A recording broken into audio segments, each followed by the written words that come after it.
Okay, sorry. Okay, yes, that is. Oh man, that's. Oh man, that's so hard. What's up, guys? Mike's here, and it's time for another part of reading this next one. Reading this book called Moth and Flame. Remember, it's a Voltron fanfiction. You know, there are lots of contents to it, so prepare yourself because it's going to be insane. So let's read the part 4 now, because it's not a chapter anymore. I'm going to read some parts. So this is the part 4 of right here on play. Keith doesn't know how much about Volbeat. He looked them up when he found out they were the opener. Learned they're a heavy metal band from Denmark, and that they have a growing popularity in Europe and the US. He didn't hear them before, he lost his hearing though, so he's pretty indifferent about their music now. Still, he's excited for this concert. He's been excited about it for months, even more so now that he has Lance at his side, which is something that he's imagined time and time again. But now he's here. It's a reality, and nothing in his imagination could have prepared him for how radiant this boy is. Dark skin gleaming in the sun, bright smile beating the glare. In the early evening sun, still bright in the heat of summer, he can see all the subtle freckles that dot his nose and cheeks. His hands are on his hips, chin lifted as his gaze sweeps across the old concert floor, takes in the crowds and the stage, the equipment. Keith takes the time to simplify to take him in, appreciate the strong line of his jaw, the sharpness of his cheekbones, the curve in his nose, the lazy smile resting on his lips. Then he turns, and suddenly Keith is pinned by those blue eyes, caught by the way he smiled, shipped seamlessly into a sly smirk. He's screwed.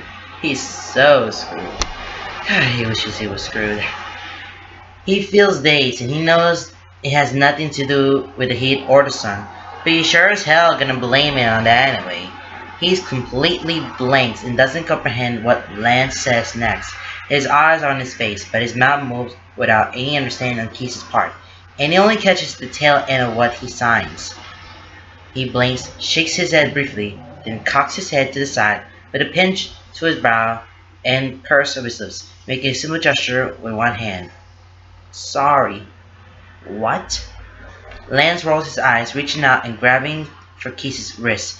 He starts a small jump that he really hopes Lance doesn't notice, but the small smirk tells him otherwise. Keith watches, heart kicking into overtime as Lance lifts his arm, long, deft fingers grazing his skin, firm but gentle.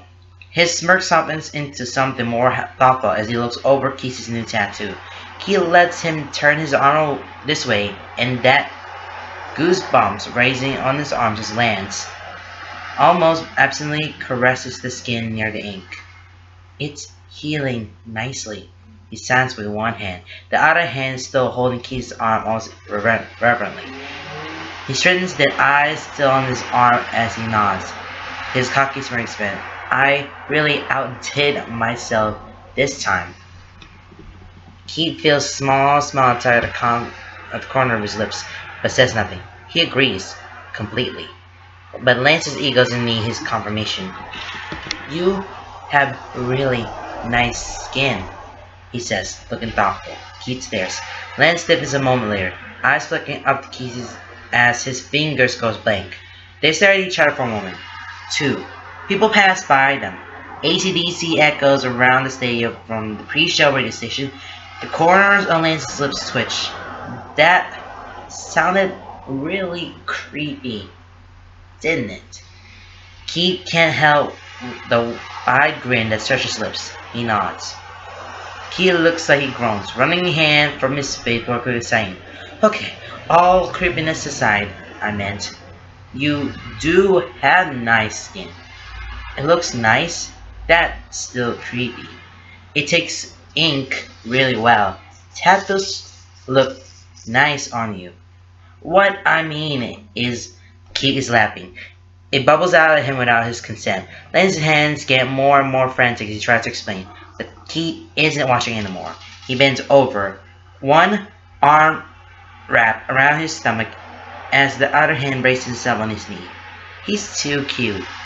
Too freaking cute. Fluster Lance isn't something he goes to see a lot.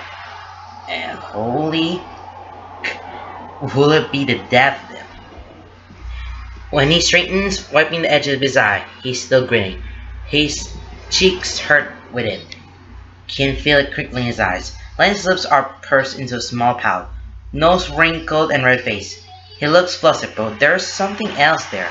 A strange light in his eyes when he looks at the key. A twitch in his cheeks. Thanks, Keith finally manages to say. And he says a little surprised he means it. It was a strange compliment, but an honest one. Lance is giving him a strange look. One that's soft and thoughtful, but rimmed with the brittle edges of uncertainty. He lifts his hands, but freezes before he can sign anything. He whips around, and Keith is confused for only a moment before he follows Lance's gaze to the stage. The first band is already there. When did that happen? Lance turns back around, grin lightening his features as he reaches for Keith again, grabbing hold of his wrist and dragging him forward, further into the crowd, being a path through people until they're in the thick of it. The crowd itself is sizable, but only a fraction of what he knows will be here tonight for the main show. The band starts out with a little preamble music suddenly blaring through speakers, rumbling through the ground beneath his feet, much louder than the radio earlier. He feels it vibrate in his chest, feels it hum in his veins. He hums a soft note to himself, eyes tripping between the band members, subtly nodding his head to the beat he feels. Visually, the band isn't too bad. They're obviously feeling it, getting to their own music, owning the stage and the catwalk. From what he can tell, their music is fairly quick pace, upbeat. If what he can feel in the nods of the rest of the crowd are anything to go by. It's not until his fingers twitch, automatically moving to tap out the rim of his thighs, that he realizes that Lance is still holding on to his wrist. He glances down at it. His grip is loose, but definitely firm enough that it's clear he's not letting go. He blooms in his chest, rushing outward as he shifts his hand, slipping his wrist through Lance's hand and settling his own there in its place. Fingers automatically close around each other, and his heart gives this little flip, making him feel lightheaded. Or maybe it's the heat. He doesn't know. Doesn't care.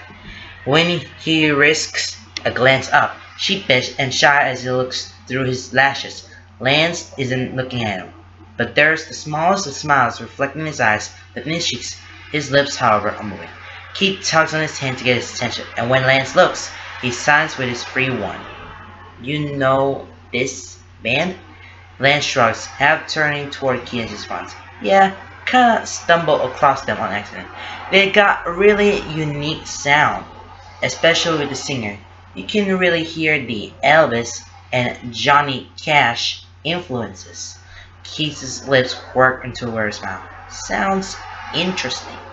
Lance's eyes dance, crinkling at the edges. It is. Makes you want to move. Suddenly, Lance is tugging his hand, stepping back, pulling Keith to him. He stumbles, eyes widening in his surprise. Lance catches him against his chest, still holding his hand while the other wraps around him. Free hand splayed wide on his exposed lower back. Keith shivers at the touch.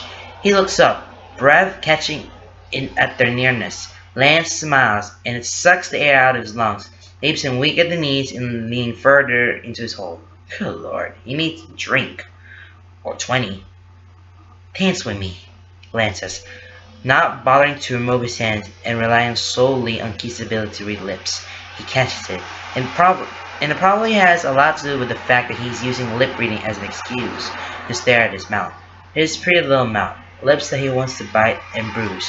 Lips that would look great stretched around his eyes snap back to Lance's, and he sets his speech into a scowl, hoping that's not a reply. He doesn't really want to remove his hands from Lance either.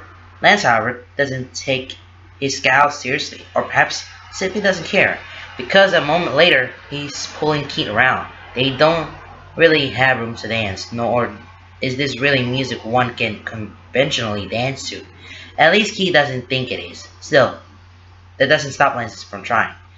It also allowed random body movements, a lot of flailing and head bobbing. Lance spins him around, throws him out, and pulls him back in.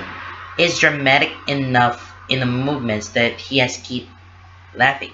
He finds himself easing into it, letting the unfamiliar beat the songs reverberate through him, throws out his arms, and kicks his legs in time, bops his head in a full body motion that has Lance laughing along with him. People give them space, and a few join. Not quite a mosh pit, but close. Lance mouths along with the words, but whether he's actually singing or not, Keith isn't sure. Hell, he could be making it up completely, and Keith would not be none the wiser.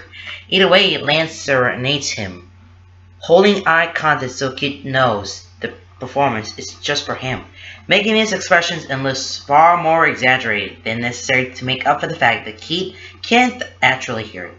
It's surprisingly endearing.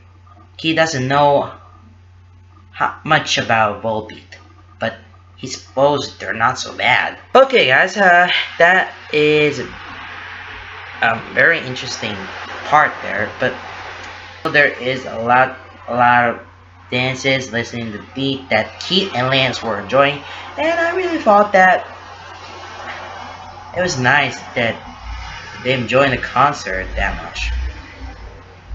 If you're listening to Volbeat, it sounds like a kind of a rock song, but they just mix it up a little bit though, but very interesting.